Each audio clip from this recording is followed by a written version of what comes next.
अपने आराध्य का सम्मान बचाने उसी को भक्ति। कोई और पूरा नहीं हुआ, मिला नहीं मिला, हमको नहीं मिला, कुछ नहीं मिला, फिर भी हम गुणगान गा रहे हैं, प्रशंसा कर रहे हैं, वह भक्ति है। इसको भक्ति कहा जाता है। जगदम्बा ने मेरे और भैया जी को भक्ति के मार्ग पर चला करके वह प्रेरणा प्रदान कर दिया। कुछ नहीं मिला, किंतु फिर भी किसी को पता नहीं चला क्या मिला क्या नहीं मिला। शायद आपको भी नहीं पता, आप भी नहीं जानते। आज यह भक्ति का परीक्षण है। आज जगदम्बा के द्वारा ऐसा नहीं है कि मेरे मानव शरीर से भक्ति का परीक्षण नहीं है। पल पल पर तिल तिल पर जगदम्बा महामाया स्वयं भक्ति का परीक्षण लेती है। क्या मेरे मानव शरीर में धैर्य है, या वह विश्वास है, आत्मविश्वास है, या खुद पर भरोसा है, या मन विचलाहट हो गया, या किसी कहने में मन आ गया। ऐसी होती है भक्ति। तो कहने का तात्पर्य था, आप भक्ति के लिए दरबार से लगे जुड़े, राम प्रसन्न आपकी आवश्यकता का समय अनुसार आपकी आवश्यकता की पूर्ति हो जाएगी, और बाकी जगदम्बा की मर्जी। यदि एक अबोध बालक की माँ अबोध बालक की आवश्यकता को समझती है, बखूबी समझती है, उसको आवश्यकता क्या है। बच्चा बिस्तर गीला कर दिया है, भूख लगा, प्यास लगा, धूप लगा, आवश्यकता को समझती है।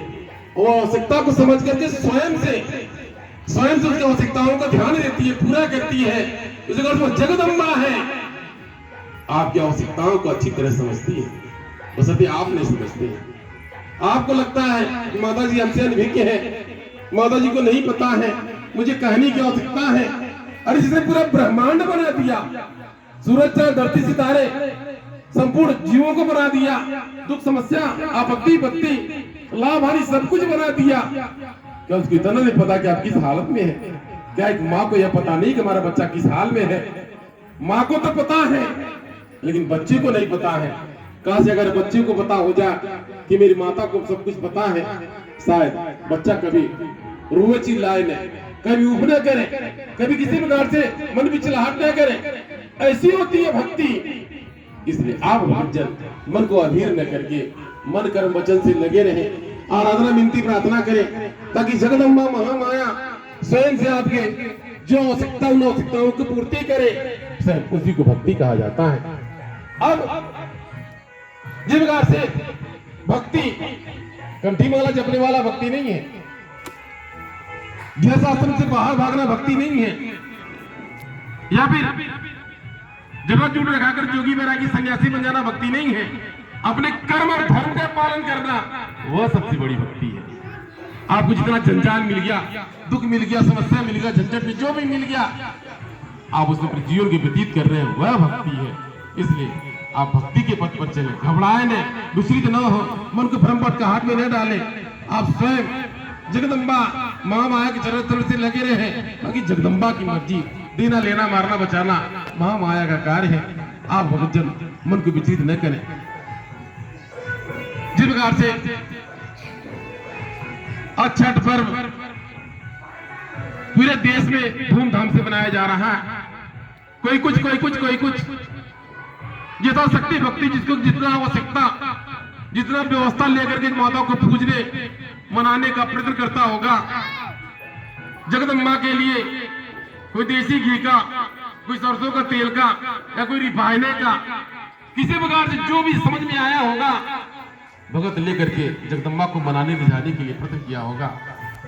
जगदम्बा दयाल हो जाए, कृपाल हो जाए, एक बार दृष्टि डाल दे, पलट दे एक बार अपने दृष्टि को, ताकि उद्धार हो जाए, कल्याण हो जाए।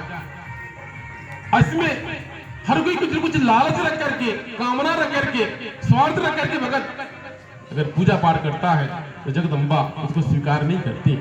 कोई भी पूजा पाठ अगर कोई मानो स्वार्थ लेकर के करता है तो कोई भी देवी देवता उसके पूजा पाठ को स्वीकार नहीं करते, उसको स्वार्थ होता है। निस्वार्थ अपना धर्म का पालन मान करके, धर्म मान करके यदि कोई भगत धर्म का पालन करता है तो जगदम्बा स्वयं अपने धर्म का पालन करती है, उसको स्वीकार करती है। ऐसी जगदम्बा महामाया की माया है, कृपा है, दया है। तो मेरे कहने का तात्पर्य है कि आज असंख्य भगत भक्तों की कोई गणना नहीं, कैसे कैसे किन किन रूपों से यातना को झेलते हुए, कष्ट को झेलते हुए चीला खींचते हुए, लौटते हुए, पद यात्रा करते हुए मीलों दूर चल के गए होंगे माता जी को मनाने के लिए, रिझाने के लिए कि माता जी प्रसन्न हो जाए, माता जी प्रसन्न हो जाए, अपने आप को हम तपा दे कि माता जी प्रसन्न हो जाए, जगदम्बा प्रसन्न हो जाए, मेरे कामनाओं भावनाओं की पूर्ति कर दे। तो सचमुच में अपना अपना भाव है। कभी अभी समय था कि मेरे और भैया जी के द्वारा अपने आप को तपाया गया। जब पहली बार मुझे याद आया 2003